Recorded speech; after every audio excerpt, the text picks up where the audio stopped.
What up? Been a while. Some Hello. impressive facial hair you've got There there, we go. Stephen. Yeah? I'm just throwing it out until lockdown ends. Why not? Hey guys, and welcome to the Red Rose Cast, episode number whatever. I honestly don't know anymore. What even are numbers at this point? Mm-hmm. So this is going to be our thoughts and feelings, and maybe predictions as well.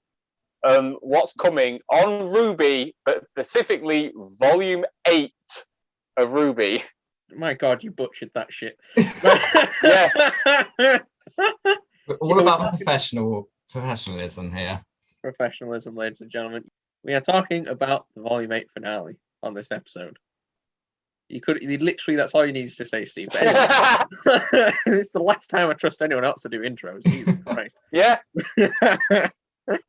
All right, so we'll go around the triangle, I guess, and we'll just quickly do our thoughts about the episode as a whole, because that's the easiest way to go. Matt, as our special guest, as always, you can go first. I can summarize it. I can give you a quick TLDR of my thoughts.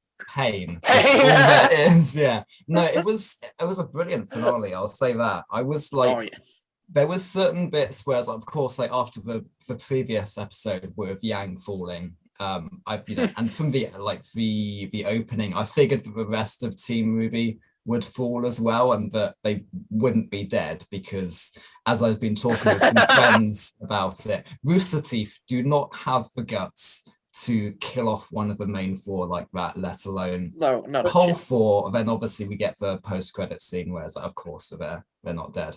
I was quite pleasantly surprised by it, just the fights in general. Like, it's been fantastic. Every single time they keep getting better and better and better.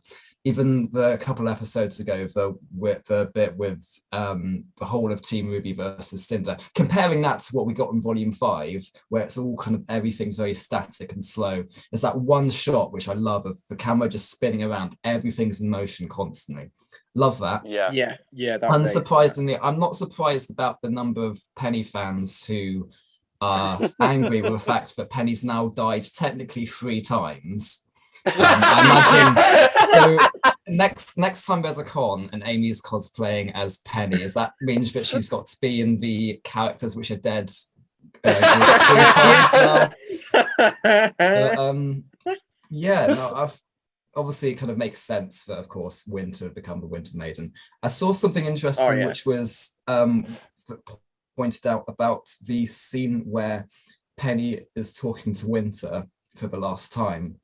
The fact that Winter is not in her Volume 8 outfit, but in her Volume 7 outfit. Yeah. She doesn't have all of the armor stuff, which is obviously because the last time Penny saw her was in Volume 7. After, she hadn't taken all that damage and didn't have the armor on at that point, I don't think. No, because you never saw each other. Yeah, because even because the last time they would have seen each other would have been just after the fight with Cinder. I'm wondering who actually died in that episode apart from Penny. I'm pretty sure that Watts is dead.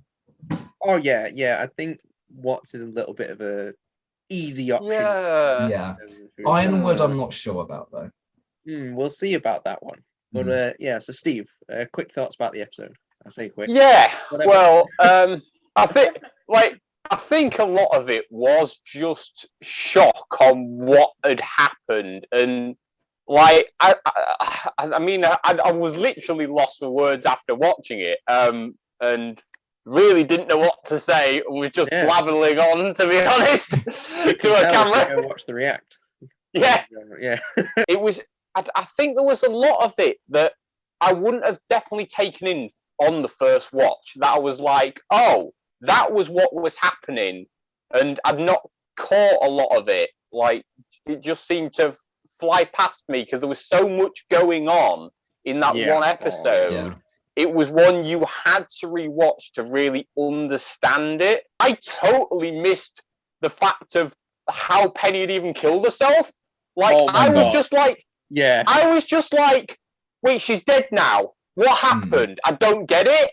And I was really sort of confused. I tried not to show that in the react, but I was really confused about why she suddenly died. And there was only to watch it back and went, oh, now I get it. It's the one main reason I am so pissed that my footage got corrupted, because I remember that one scene. I had no idea what was going on. I'm like, why is Penny and Winter in this like bloody pocket? Bloody, I don't know what the hell's what's actually going on. It just suddenly went, is she dead? And then I'm like, holy fuck! Literally just sudden realization that Penny's dead and Jean killed her. I was like, what? Like, just, and I think in a way that is kind of like my reaction to the episode. It was so shocking because I'm telling you right now, if anybody predicted those events, they must be freaking Nostradamus. Yeah. I don't think anybody saw that finale coming, and nobody saw the events of the finale. I think I saw that people had like bullet points of things they thought might happen, but it was low down on the list, or something that they thought, oh, what happens if Penny like becomes real then dies again? I think that was like right at the end. So no, it's not going to happen.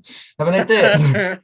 It all happened, and it all happened in such an amazing way. Like the animation was spot on. It was really good. Fights were spot on. Like, all right, maybe Weiss could have done a little bit more than just ice skate around. But other than that, like they did, it was, in my opinion, a near flawless episode, and I think that's what's so good about it. It was flawless by the time that Cinder created something else, and the floor gave away. Oh no.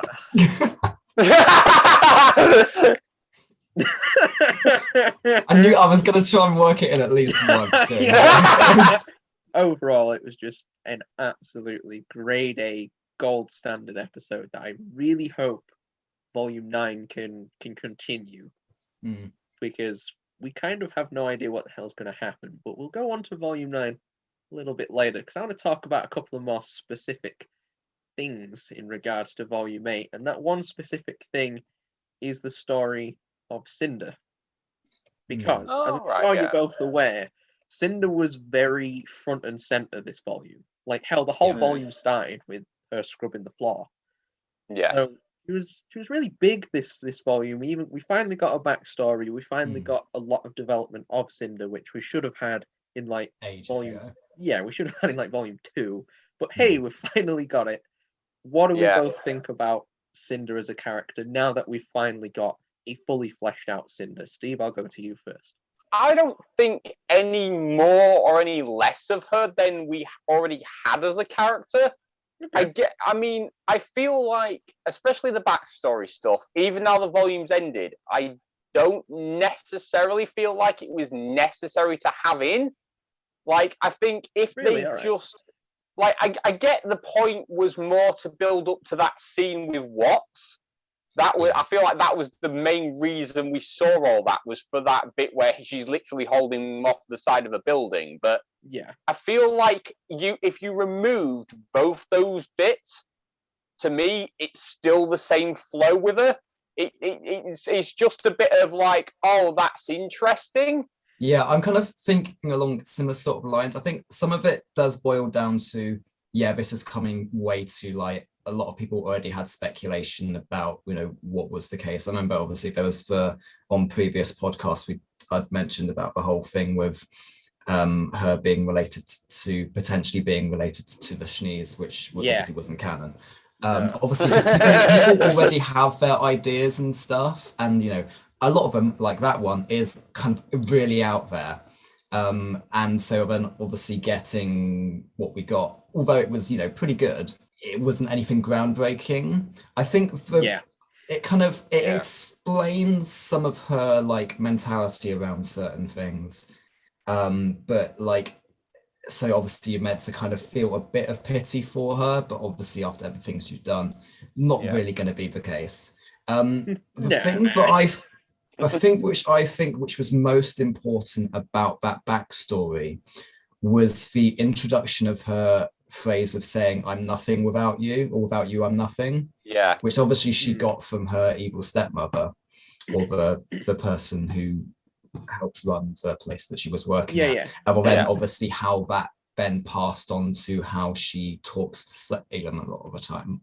I think that was the most important part of it. In terms of the discussion with Watts, I thought it was really, really well done. I mean, Chris Sabat, amazing with that voice acting, but obviously we know that because he's Chris Sabat. But the thing which I really think which kind of stood out was obviously how that talk that he gave her obviously got through to her. We know that from the fact that obviously she was crying and stuff at the end. She would have Cinder would have handled the encounter with Salem right at the end very, very differently, because because she obviously lies about so much about everything, really. Neo killing Ruby, Neo being dead, the maiden power's gone, which technically is the case. And the fact that Team Ruby used up the last question, even the fact that Cinder thought to use Jin to find out what Ruby did, I imagine that she would have come up with something completely different if Watts hadn't said that whole thing. You got to be smart. You can't just powerhouse through everything. I think I'm not alone in saying that she was a bit of a crap character and nobody really cared about her, and she was a bit of a terrible villain. I think that's kind of what everybody was really thinking. She was just almost there to be there, and everybody thought she was dead at the end of Volume 5, and arguably should have stayed that way. But I think for me personally, I'm actually very thankful we got this development. Like you said, Matt, that whole speech with Watts was quite impactful for a character. And it shaped, to an extent, the end, quarter of the volume itself. I think if that had never happened, it would have gone very differently. Hell, I even think if that hadn't have happened with Watts, it may have been Cinder who had fallen through the void, because she may have just ran in, no real plan, just and that's it. Instead of thinking, maybe Neo should, sneak in sort of way and attack behind and yada yada. In terms of backstory, we had that whole scene with the evil, whatever they're called, Cinderella backstory, I'll just say that. That was good, but I also feel like it wasn't necessarily enough to justify why she's this, let's be honest, kind of insane, power-hungry person. She got treated like crap, and that was kind of terrible. It was nowhere near enough, in my opinion, to warrant the fact that she's just basically going around murdering everybody. Especially the fact that she then kills the one person who's ever cared about her. It's just a bit odd, that, and the fact that we don't know where. Obviously, we get how she grew up, but then that doesn't explain anything about how she met Salem or any of that. So I feel like even if they'd cut certain bits of it down or just trimmed it up just to make it a bit more concise, and then I'm hoping that we might get it in the future, or I'm hoping it's not going to be the case of, you've got Cinder's backstory, that's what we're giving you, that's what you got to work with. I'm hoping that in the future they do have more about how Cinder actually met Salem, or how anyone met Salem, because obviously we know how different people's motivations to why they work with her, how they approached Salem, or I imagine Salem approached them most of the time. It's probably the other way around, I would say. How do we get from point A, where we see her basically run away from the hotel, pretty much, in the place that she was staying prior, to where she was in that flashback in Volume 3? Where there is I would say, somewhat of a sizable gap there of probably a few years as well.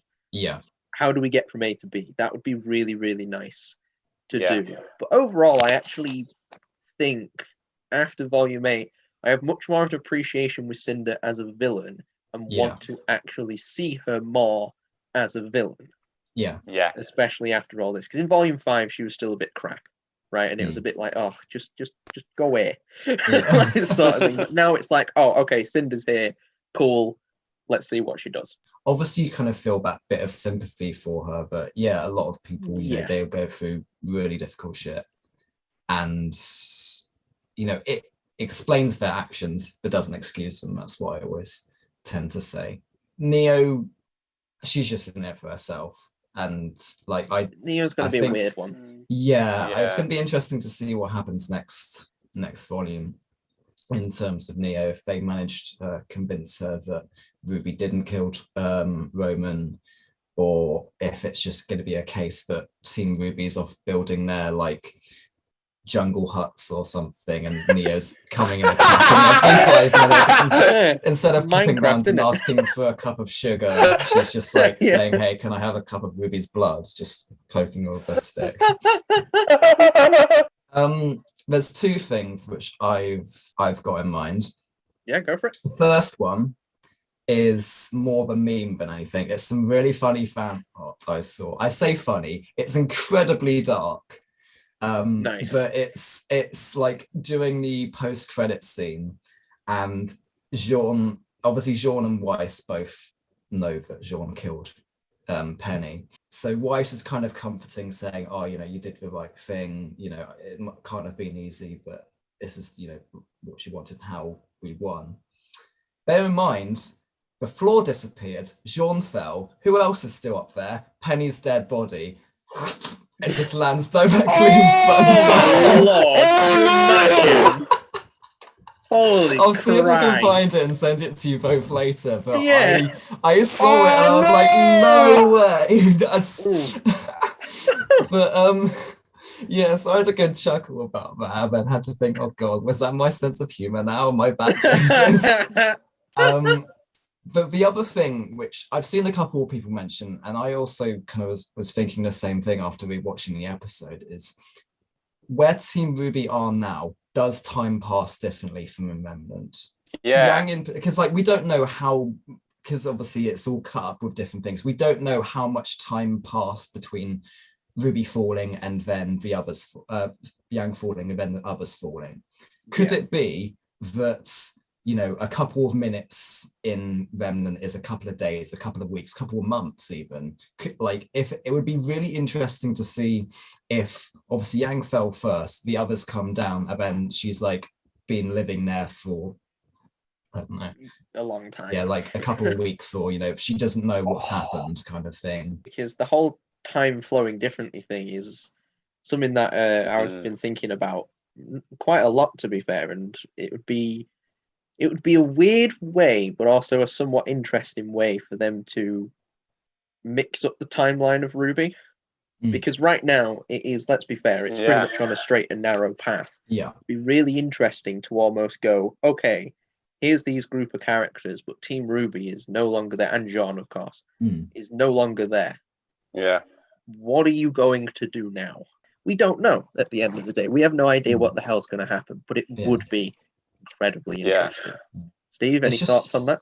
Well, I was just thinking, you're assuming that time flows in the same direction. As far as you know, time might even be going in the completely opposite direction in that place. Or not even in like a linear sense. It's just time could move as sort of a wave or wiggle all different directions. So one person could fall and appear before another person that fell in the previous time, and say Weiss could say appear 10 years before Yang or something. Like time could be any sort of way. And so we're going a bit Jeremy Bearimy with this time, this timeline. All I'm saying is you can tell which one of us watches Doctor Who. Fucking hell. Yeah, one thing I was just going to say earlier was that I do think that Cinder's last line to Ironwood was just perfect. Just checkmate. Oh, I was like, when I heard that, I was like, oh, that is such a good line. Team attacks and saying, hang on, who are we attacking? I have got a few notes about that for like the prediction section. Oh, okay, I see how it is. You're waiting to pull the trump card, are you? Yeah. Well, speaking of the trump card, then we'll do that right now. Let's talk about our predictions for Volume 9. So, Steve, in regards to... In fact, no. We're saving you till later. Matt, in regards to Volume 9 predictions, what are you thinking? It's going to be interesting to see how they split up the volume. for one thing. Is it going to be a case of like half of the volume is Team Ruby in this new place? Is it going to be then like the second half is then the lot in Vacuo? Is it going to be a split up episode by episode kind of thing? In terms of Team Ruby, obviously it's going to be a case of them kind of trying to figure out where they are, of course, how they're going to get out of there. And then whilst trying to deal with Neo, which is like going to be the main kind of conflict in that regard, because I don't think it's just going to be however many straight episodes of Neo just constantly attacking them, because that's going to get old pretty quickly. Hell yeah. Whether it's going to be a case of, does Ruby try and, she's already tried to convince Neo that she didn't kill Roman, I think. And if she hasn't already, she might try that. It's a case of whether Neo is going to believe her. It could be that Neo does believe her. After all, like Cinder, in order to kill Ruby, she also kind of chucked Neo down with her as well. Is Neo then going to realize, hang on a sec, has Cinder just been using me this whole time? Which I'm pretty sure she must already know, but obviously there was kind of a mutual goal that they shared. Now that's no longer there. Is Neo going to become kind of more like a middle ground, kind of not good, not bad kind of thing, but more of a kind of like in terms of, because I've seen people theorizing about where Team Ruby are. I think because obviously they've brought up the girl who fell through the world. They did. And all right. Speculating, was that Salem? Maybe not. I don't think so personally. No, I is there already someone? Is there already someone who is still down there? Are they able to help? How long have they been down there? Kind of thing. I've seen people theorizing that it might be that's like the realm of the gods where they are now, because it looks kind of similar to some of the visuals we've seen in chapter 3 of volume 6, which could be quite interesting. That'd be awesome. Obviously there's that massive tree. Not sure if that's like got story beats to it or if it's just some impressive backdrop. In terms of the rest of the crew, obviously they're trying to get to Vacuo, got to deal with whatever's going on there. I've got the new, I say new Ruby book, the one which was the sequel to the Team Coffee one, which has got Team Summon. Oh, yeah, that one. I need to start reading that at some point. That one. That's it. I know that people have recommended reading that one probably before the next volume. So I imagine that they might continue some story beats from the book. But probably not any massive ones, because they'll be a case of like, oh, you've got to then read this extra thing to continue watching the show.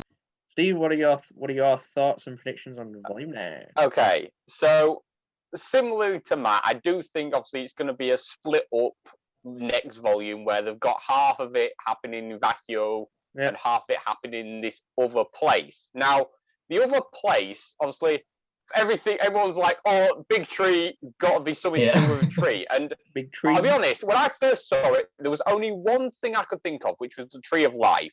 And I looked into that and I went, that doesn't make sense. And that's where I was actually about to get to. The world tree, Idrisil, came up when I Googled like fictional tree things. Yeah. And I looked more into it, and actually, what got me to think this was more correct was actually something Amy mentioned to me when she was guessing at what she thought it was. Because she was saying, I think it's the world of the dead, because all the characters that are there have someone that's died sort of close to them. So we've got, obviously, Ruby and Yang have had Summer. Jean's had Pyrrha. Who was it else? She said Neo's had Torchwick. Yeah. Who else was it? Who else is there? Weiss has not. Yeah, Blake's had Adam. Even though it's not someone she likes, it's someone that's been close to her. Exactly. Okay. I see. And Weiss has now technically had a dad. Yeah. The only thing with that is she's not aware that Jacques' dead. I don't know how familiar you are with Idrisil, but I'll just tell you this: what I wrote down. The newest Dragon Quest. To help the people at home as well. So the world tree, or Yggdrasil, is from Norse mythology and is the tree at which holds the 9 worlds. Yeah. And although I do have to think, because it's Norse as well, I'd love it if they just turned and like said, "Oh yeah, Nora's from some like Asgard or something." Like that sort of thing, being a Valkyrie, and be like, "Oh, that would be just so cool." But I doubt that would actually happen. Turns out they get to a realm of the dwarves, and Chibi Nora just comes in and says, "Nothing bad ever happens, ever." That is so funny. With the idea of it being the world tree, like there's so much they could do with that. So yeah, y'all have some wacky as hell theories. Just to say, I don't want to say this is obvious to me, but I feel like it's somewhat obvious that the volume's going to be split primarily in twine with basically, I'm going to call it the Vacuo arc, and we'll call it the Island arc, let's say. The beach episode arc. No. Better. I know Crescent Rose was on a beach, but no, that's the closest we're ever going to get. It's hard to tell. I think there's going to be something about this island that isn't very clear. I know we've literally only seen it in a post-credit scene. Yeah. There's going to be a hell of a lot to this island, I think. And it's very simply derived from, why would Ambrosius give such a dire warning about not falling off? Yeah. If there wasn't a reason to not fall off? Because, like, if it's pretty much, oh, you fall off and you go to this actually pretty awesome looking island, why would you want to? Why would you not want to fall off? It sounds like a free holiday. Like, don't have to deal with Salem anymore, and screw all that noise. I'm off to a goddamn beach. Like, let's go. Well, yeah. So there's got to be something to this island, and I don't know why there would be such a dire warning, such a like, do not fall. If there wasn't a reason for it, it would seem a little bit not bad writing. But if there was basically 0 consequences for falling off, why did you even mention it in the first place? To me, that just exactly. It almost seems like foreshadowing, but foreshadowing quite needlessly. I'll say it's either Yggdrasil or it's the tree from the James Cameron's Avatar. They just meet the Na'vi and Jake Sully. Or it's the huge baobab tree from Madagascar. Oh no, that's it. That's why the spirits that possess like the spear and the lantern are blue. It's because they're actually Na'vi from Pandora. Oh my days. The other side with the whole Vacuo arc, I think there's going to be a hell of a lot. You can't basically dump pretty much an entire kingdom worth's population on another kingdom and not expect there to be some kind of thing because of that. Especially Vacuo of all places as well. Especially Vacuo of all places. Yeah. This is going to sound like a weird comparison, but to me it's somewhat similar to Falcon and the Winter Soldier at the moment. Because a big story beat. A big story beat in Falcon and Winter Soldier. I won't talk too much because I know you've not seen it, Steve. But a big story beat of it is about how the government are basically treating the people who survived the blip and the people who came back after it, and the discrimination between the two. And I think it's really, really interesting. They've written it incredibly well, and it's actually really good. I think it's going to do something some way similar to that. I think, because again, you can't just drop an entire population on a kingdom, like you said, Vacuo of all places, and not expect some rather mental stuff. I mean, especially because Atlas is seen as almost like, well, the upper class, let's say, of the kingdoms, whereas Vacuo is seen as the lower class of the kingdoms because it's basically. I don't know how to phrase it. I imagine that Mantle and like the citizens of Mantle and the citizens of Vacuo are very similar, but then obviously everyone in Atlas they're going to be, we all know what that lady was like that Yang gave an earful to about saying, I don't want to be down in that crater with those filthy fauners and whatnot. Obviously she's better now, but it's going to be, I can easily it being a similar sort of case, and also even just the fact that there's probably going to be quite high tension. even disregarding the fact that you've got an entire kingdom's worth of people coming in with like zero warning, there's going to be high tension because all of those people are used to cold temperatures. Then suddenly going into a desert. Oh yeah, no, for that. Yeah, literally the polar opposite. Yeah. Like there could not be any more difference there. Yeah, there's a lot that I think they could most definitely build from. And I actually really, really like the fact that quite literally they've taken out Team RWBY from the main story. Like Team RWBY are effectively the side story now, and I think that's going to be hella interesting, but also a brilliant opportunity to develop characters which maybe haven't had a lot of time of day. Yeah. For me, I want to draw the attention immediately to Winter Schnee, and not just because she's one of the best characters in RWBY and voiced by one of the greatest voice actresses ever, but because, oh, by the way, totally called that Winter was going to get the powers, and that she was one to watch in this volume. Just want to throw that out there. But yeah, I think just these characters, it's kind of almost random mix of characters is going to be hella interesting. I want to see what happens with Winter now that she actually has the powers. Is she almost going to step up and basically be, to an extent, the new RWBY? Quick question. I don't know if either of you will be able to remember this. In the Great War, which two sides aligned? It was, oh God, was it? I think it was Vacuo and Vale, and then Mistral and... Oh, so they were on opposing sides then. Yeah, because I think Mistral was with Atlas, because I remember there was the case of, obviously Mistral also doesn't always have the best history for dealing with Faunus, because there was that building that Crow went into where it said Faunus or something. Yeah. Obviously, the relations between the different kingdoms must have improved over the past X amount of years. But even then, we know that Atlas wasn't exactly thought of as the kind of as the best kingdom, especially because considering that most places know that Atlas shut its borders and everything and basically isolated itself completely. Yeah. So that alone is probably already going to cause some tension between the Atlas and the Vacuo governments. Yeah, it's going to be a very interesting one to see how that works. Yeah. It really is. Yeah, it really is. Any final points, ladies and gentlemen? Even those no ladies. I don't envy the writers of how much they've got to work. I mean, it's kind of thankful they've already started writing Volume 9, because otherwise I wouldn't see how we'd get a volume out at the end of this year at all.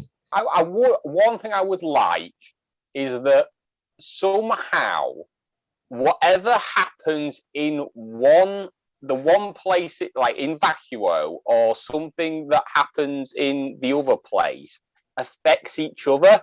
I think that would be a cool little nod, like something like maybe that seems insignificant in one area, it makes a big difference in another for some reason or another. I think that'd be cool if there was some way they could do that.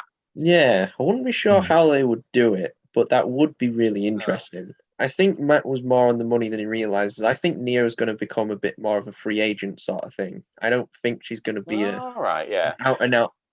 I don't think she's going to now be a good guy, because I think we've had Emerald.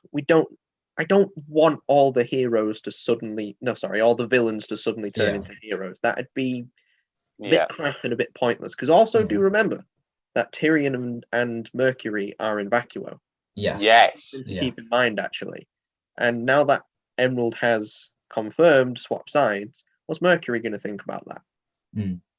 Something else I also want to point out in regards to Neo is the fact that she worked with Roman even before Roman had anything to do with Cinder and Salem. Yeah. Oh, yeah. So even with Cinder, saying, "Oh, Cinder's, she's using you, whatnot. You shouldn't be on her side," doesn't automatically mean that I'm going to swap over to Team RWBY's side then. Exactly. Regardless of whether RWBY killed Roman or not, which obviously she didn't directly kill him, but they had a fight which she then lost. I don't see the only example which is coming to mind right now is in one of the early episodes of the Clone Wars animated series is that there's an episode where Anakin and Obi-Wan are taken prisoner, and Dooku is also chained up to them as well. And Alright. the only way they can escape is to work together. And then as soon as so rather than like, one of the things that Dooku says is the only reason I don't kill you two right now is because then I'd have to drag your corpses along with me. I can see it being a similar sort of case. They'll like work together to get out, but only until, you know, they're able to go their own ways, and then they will, kind of thing. Yeah, I completely 100% agree with that scenario. There's going to be some kind of fight with Neo, I think. Like, she's not going to immediately be like, oh yeah, we're on this weird island, let's be cool for a while. Neo's going to realize, I probably can't get out of here without you guys. So therefore, I'm going to keep you alive, and we're going to get out. We need to work together. But as soon as we've done that, peace out. I'm going to leave, you know, and almost in like respect. I'm not going to kill you immediately. I'm just going to leave and then come back. I'll give you a bit of a head start. Yeah. Basically, yeah. I think that's more than likely going to be the case. That went a lot smoother than I expected. Yeah. And you know what's missing from this podcast, which there normally isn't? Jordan. What does that show, ladies and gentlemen? The common denominator. Oh, he's going to kill me for saying that, but oh well. All right then, guys. Thank you so much for watching. Drop a like. Leave a comment. Subscribes, always appreciated. And don't forget to ring the notification bell to hear about our latest videos. Matt, go. Oh, God. Oh, God. What a shock. Thank you again for watching, ladies and gentlemen. Check out Stephen John's React. It's really good. I'm not on it, so that makes it even better. And we will see you next video. Laters.